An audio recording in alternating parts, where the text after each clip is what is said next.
Welcome folks, this is Mr. Bob and John again with another review. This time we're going to hit you with Jack in the Box tacos so we can compare them to the ones we did to start with.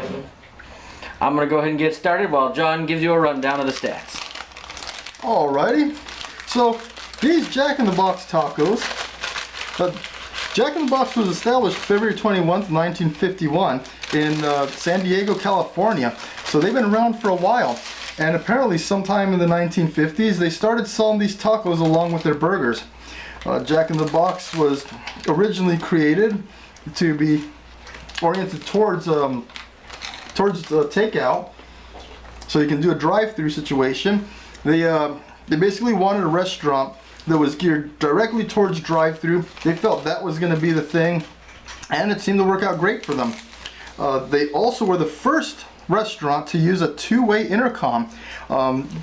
Two-way intercoms had been invented by then, but they were the first one to implement them in a drive-through. And so I think that's kind of where the Jack in the Box. Also, this guy, Robert Oscar Peterson, that started Jack in the Box, he had a few other chains of restaurants, and they tended to be clown themed. So I think it just went hand in hand. So these tacos definitely have a lot of lettuce. They are once again 6 inches long. We did try out the Burger King crispy tacos, and they were also 6-inch tortillas used. These are definitely crispy, kind of soggy in the middle. They have the seasoned meat or beef or whatever in the inside there. They do appear to have, it looks like a slice of American cheese. Now they are composed of American cheese, shredded lettuce, and taco sauce in the taco. They have quite a bit of shredded lettuce, I believe more than what I recall seeing over there at the Burger King one. And the sauce, the sauce is around the edges, not quite in the meat, it would appear. So I mean, these are pretty damn tasty little units. I know I've had them before, and they're apparently the #1 selling food at Taco Bell. I mean, not at Jack in the Box. Sorry, folks. This is about a 1/3 of an inch wide, about equal width as the ones that you get from Burger King. So very comparable.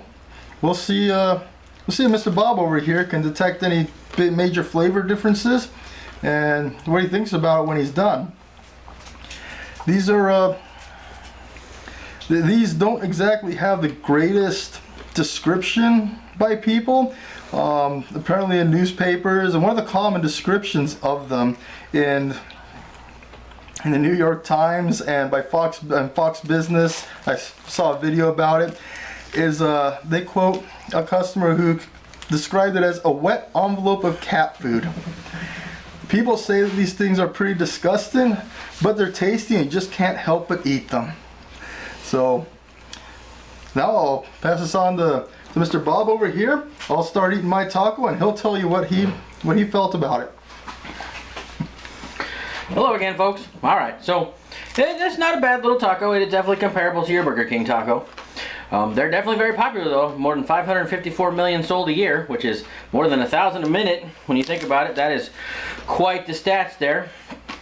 A very big difference with these ones, I think the entire taco itself appears to be deep fried, which is where you get that really extra crispy.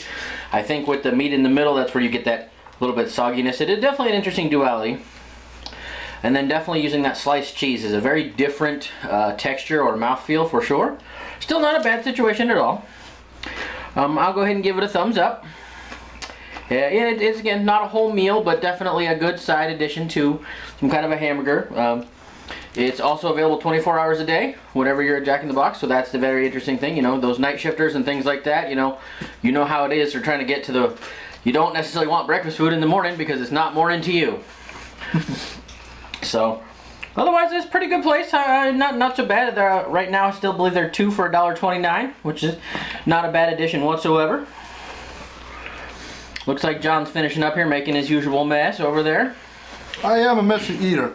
I heard somewhere that if it doesn't get all over your face, if it doesn't get all over the place, it doesn't belong in your face.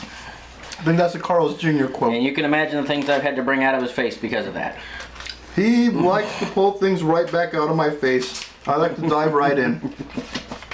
So just confirming here, and yes, there's 2 tacos for $1.29 plus tax, which will vary in your location. Also, the price might vary. We are located in the southwest area over here, and I gotta tell you, Jack in the Box has some of the highest quality paper for their receipts that I have felt in a long time. I don't know what that says about the company. Maybe they're making quite a bit of money over here, but just letting you know. Another difference I think I did notice, I think it's a white corn tortilla as opposed to a yellow corn tortilla that Burger King was using. So a little bit of a difference. And from what I understand, they're actually pre-made beforehand, so they are just basically they're flash fried, and then they throw that lettuce and cheese in there, and that sliced cheese, like I said, is one of their specialties. It can be a little bit different for people, but go ahead and give it a try and tell us what you think.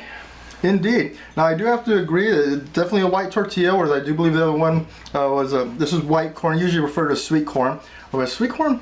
Well, it's a white corn, which is more Mexican actually. I go to Mexico and they use the more white corn tortillas. The yellow corn tortillas are considered fancier and are more popular in the U.S.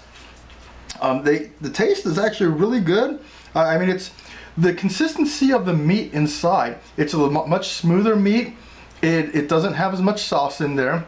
I mean, definitely the Burger King, it's evenly sauced throughout, or the Jack in the Box, they definitely just put the sauce around the edges. From what I understand, yes, they are pre-made, and they throw them in the fryer, and then they apparently add the lettuce, the cheese, and the sauce afterwards, from what I've been researching.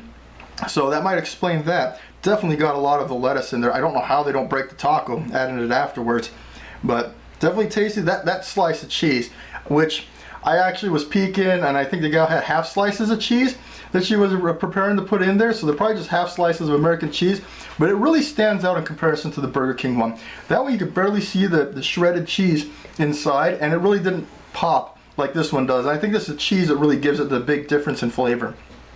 So I myself, I would give this about 1.5 thumbs up. On my scale, I'm gonna do 2 thumbs down to 2 thumbs up. 1 thumbs up being, yeah, I would definitely buy this if I go there, but it probably wouldn't be the reason why I go to a restaurant. It wouldn't be the primary craving. 2 thumbs up being, yeah, this is definitely going to drive me to go into the restaurant. And like so, to match with the previous Burger King situation, I think I would give that one 1 thumbs up, and this one would be about 1.5 thumbs up. This one definitely is a little tastier, a little bit better bang for my buck. You get 2 for a mere 30 cents more. Or 29 cents more if you want to be accurate. And the crispiness, the flavor, I've had these a long time. They're great. They keep holding up. And obviously for the thumbs up, thumbs down, 1 thumbs down would be like I didn't like it. 2 thumbs down being like I never want to see this again. It really made me feel unhappy about eating it. and no thumbs would be I could take it or leave it. It was okay, but nothing special.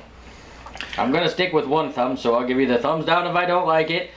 An even thumb if it's okay, acceptable. Thumbs up if I like it. And then I'm also going to add on a little sauce scale towards the end there.